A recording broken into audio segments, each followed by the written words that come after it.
Pakistani American community of Long Island, Pacoli hosted a meet and greet party in honor of New York State Assemblyman Phil Ramos and Angela Ramos. The event was held at the residence of Pacoli's founder Bashir Qamar, largely attended by members of Pacoli and Pakistani American community. And I also like to say thanks to all the people from the community. Thank you so much for being here today. And I also like to say thanks to our Honorable Chief Guest, Assemblyman Mr. Phil Ramos and Mrs. Angela Ramos. Thank you so much for being here today. The function started with the recitation of Holy Quran. Bismillahirrahmanirrahim. لإيلاف قريش إيلافهم رحلة الشتاء والصيف. Pacoli's Vice President Atiq Qadri introduced members of the organization to Assemblyman Phil Ramos and his beautiful wife, Miss Angela Ramos.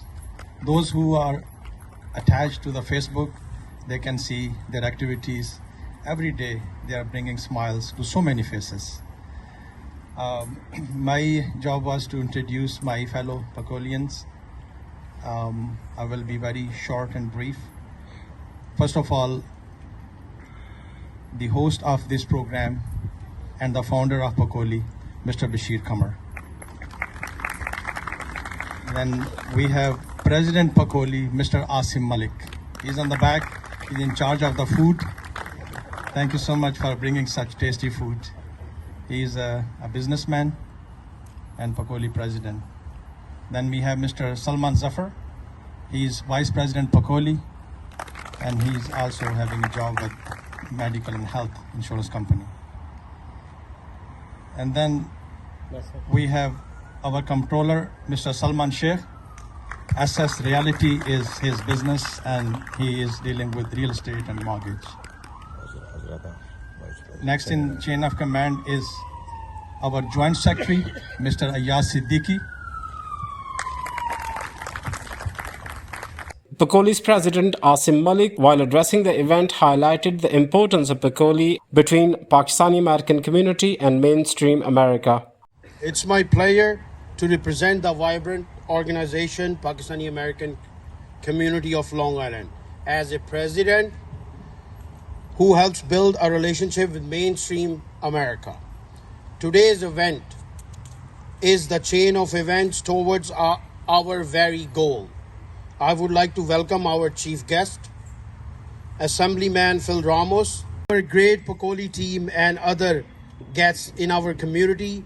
I hope enjoy our meet and greet episode in a relaxed and fun way. Thank you. One of Pacoli's founding members, Jamal Mohsin, addressing the event, said that Phil Ramos remains a big supporter of Pakistani and Muslim American community. Majority leader.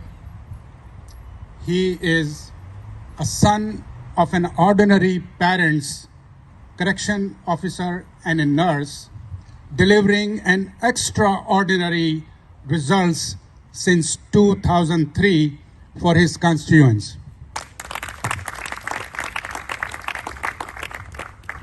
His district includes mainly Bayshore, Central Islip, and Brentwood. Interestingly, my first house in mid-80s was in Brentwood, where Phil was raised and went to high school there. Before entering into the politics, Phil was in the police department and later he got promoted to the detective unit. As an elected leader, he has been harsher on the gangsters, so he has advocated tax rebates for the homeowners and a strict punishment for the brats. Phil has been assigned member of 5 different committees currently. He is an executive board member of the Puerto Rican Hispanic Task Force, Assemblyman Ramos has played an integral role in the establishment of the Long Island Black and Brown Caucus. But most importantly, for us, he has been a friend and a big supporter to Pakistanis and Muslim community.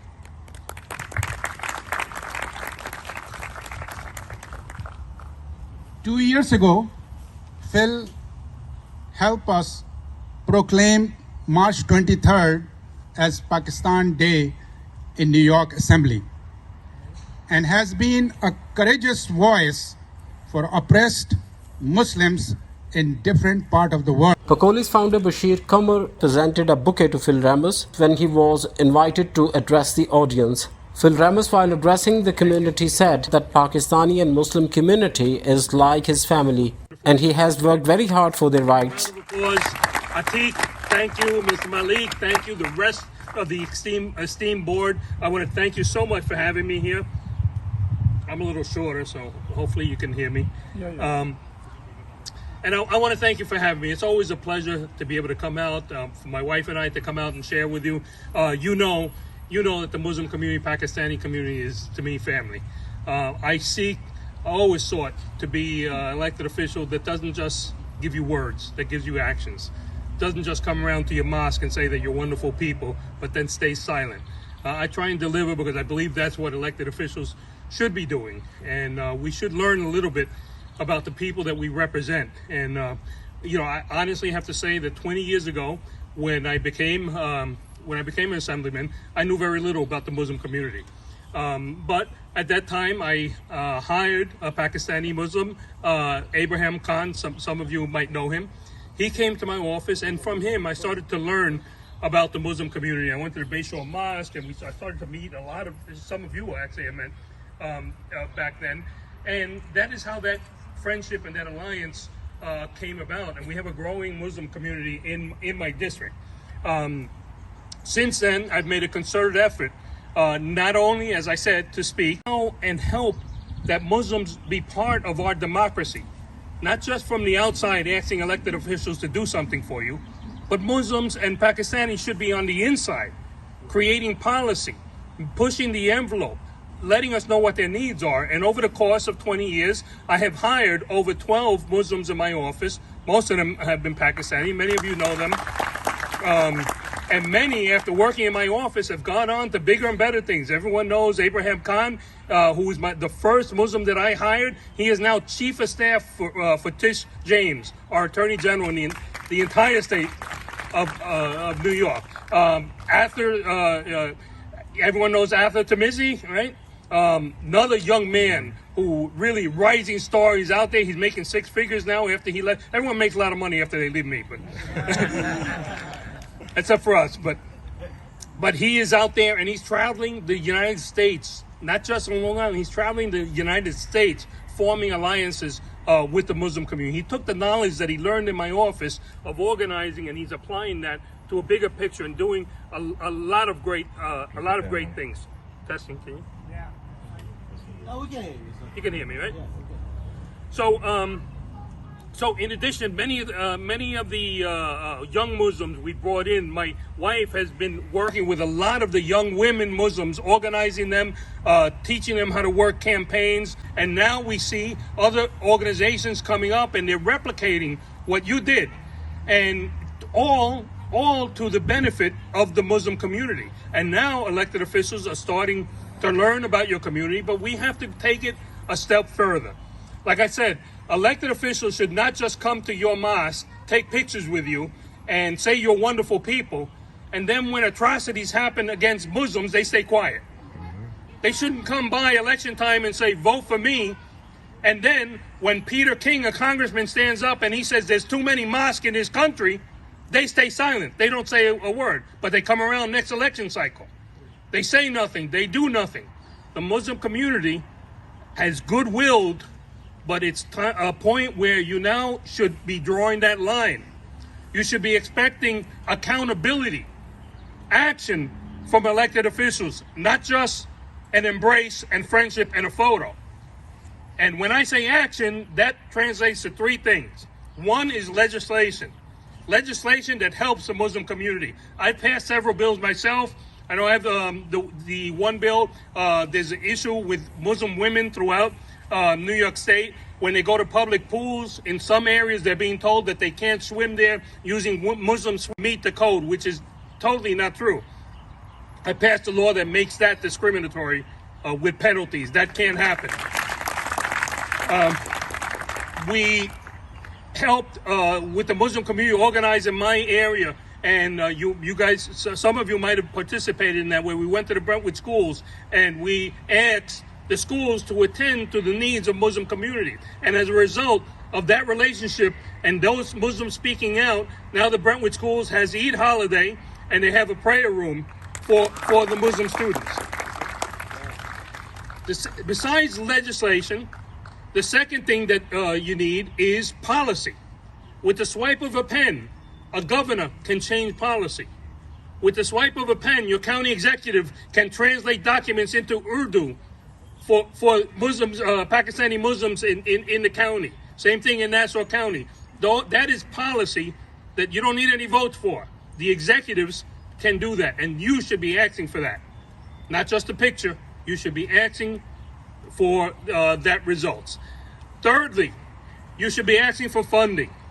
In my district, we've worked with the MD2 school. I've given them over $250,000 for the Islamic school there for the Muslim children in my community. Elected officials are managing your money, your tax money. You are Muslim Americans. You own part of government, and you have every right in the world to expect government to invest in your community. And if those are your needs, you should be asking for it. And if you don't get it, the next cycle you should be asking, why didn't we get it? We are Muslim Americans. We vote and we pay taxes, and that should be coming back to us. That is an absolute right of yours to ask for funding. We just announced the other day that we were able to get $10,000 for PASNI in our area. You should do the same thing. Whoever your assemblyman person is in your area, make sure that you ask for those funds. Every elected official gets a certain amount of discretionary funds that he fights for in the budget. And he gets it for the people and the groups and so they come together. And the Muslim community needs to do that. I have put together a letter that I'm going to read. Give me 1 second. By the way, I'm not only bilingual, I'm also bifocal.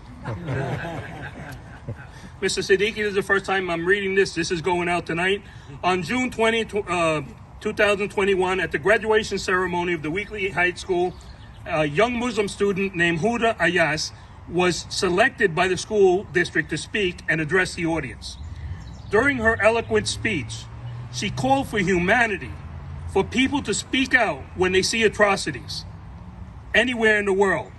And she provided situations, examples for the people that they should not ignore.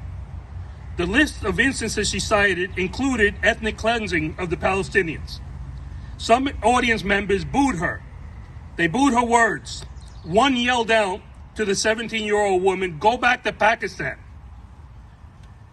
After the ceremony, several adults confronted her in a hostile manner, and a security officer intervened and had to remove the aggressors. In the days prior to the graduation, she received notification that her speech was approved. And he said, "If you change it at all, you have to resubmit it to me." Afterwards, the day before the graduation, Huda sent the principal a revised version of her speech. Approximately 8 hours after she emailed that version, the principal emailed back and said, "Thank you, Huda. See you tomorrow." On graduation day, school officials handed Huda a copy of that amended speech with all the comments in it. And that speech was on school stationery, and it was printed in the school district's printers by school district personnel. They handed it to Huda. And it contained all the comments that some people objected to afterwards, and that they claimed they had no knowledge of. Hearing no objection, Huda delivered the amended speech. During a subsequent conversation, Principal Feeney told Huda's parents that he apologized for failing to submit the amended speech to the school board.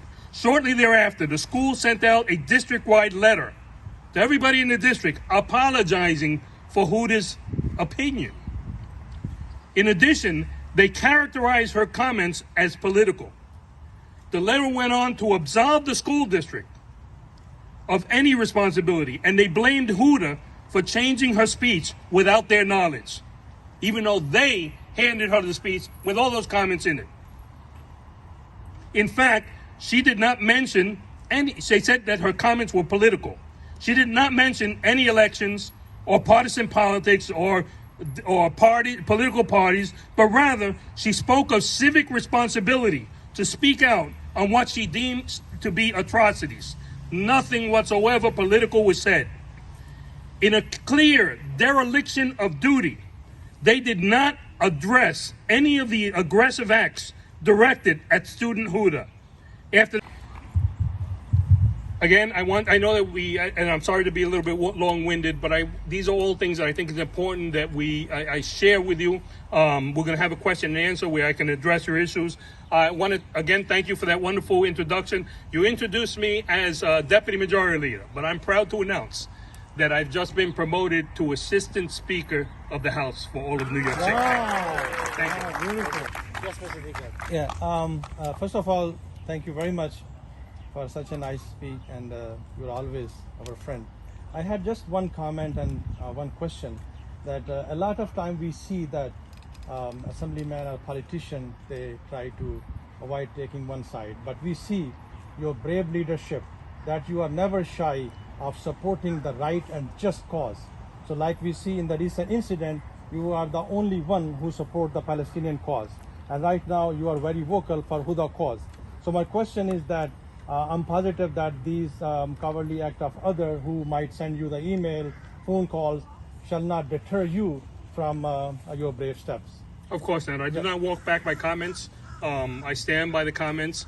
I am in no way anti-Semitic. I'm against racism, against any race, but I'm against atrocities, no matter who it's against. Yeah. Terrorism against Jews is wrong. Terrorism against Muslims is wrong. Ethnic cleansing against Jews is wrong. Ethnic cleansing against Muslims is wrong, especially when it's for political reasons. It's, and I just felt that in this instance, for people. Following Phil Ramos' speech, there was a question and answer session. And all the businesses are open. But can you request town to open their doors for the public, because they don't let the people come in, and they ask them to make the appointment, but they don't pick up the phone. What township do you live in? Huntington, yeah. Yeah, like we visited several times. They don't let you come in when you call them, and they don't pick up the phone. So it's a big problem for the residents of Huntington. Yeah. Again, those are things.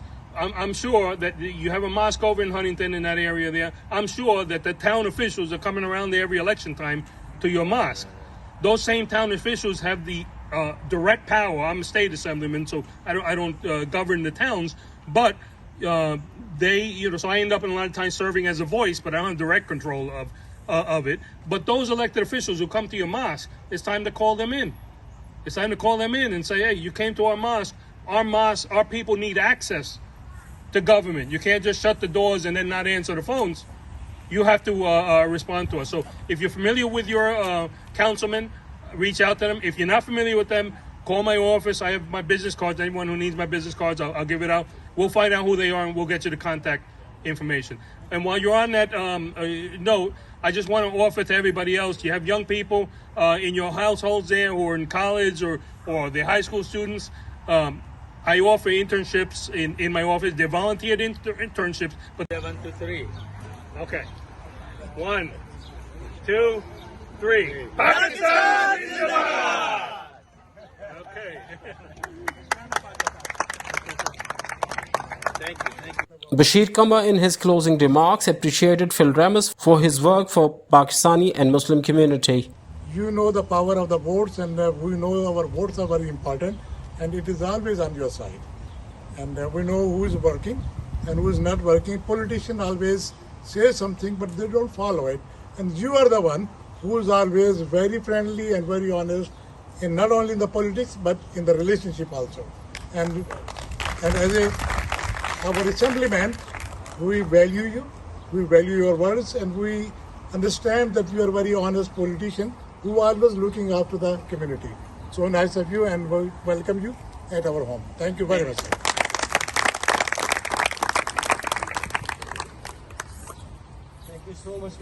In today's meet and greet, he gave a good speech in support of Pakistani community. Pacoli's officials, founder Bashir Qamar, President Asim Malik, Senior Vice President Azra Dar, Vice President Salman Zafar, Vice President Atiq Qadri, Comptroller Salman Sheikh, General Secretary Humayun Shabbir, Joint Secretary Ayaz Siddiqui, and a lot of people from Pakistani American community attended this meet and greet. Hi, Angela. Hi, how are you? Good, and you? Good, good. Good to see you. Good to see you. Thank you. How is everything? Good to see you.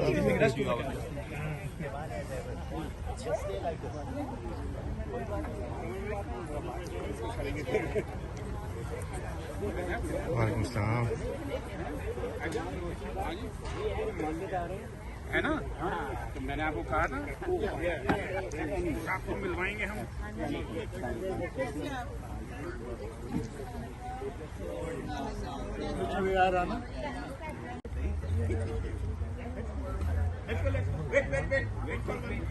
Got the camera. The guy with the tie is here. Right here. 1, 2, 3. Got him. 1, 2, 3. Right here. Got him.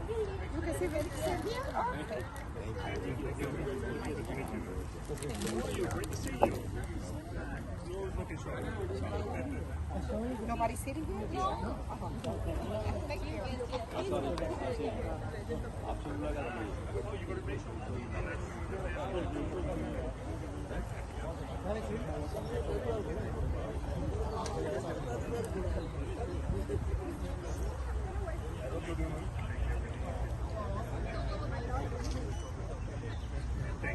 Want to get in the picture?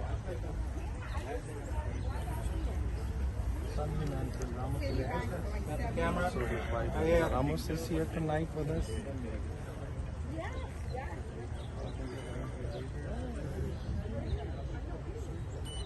Very good. Thank you.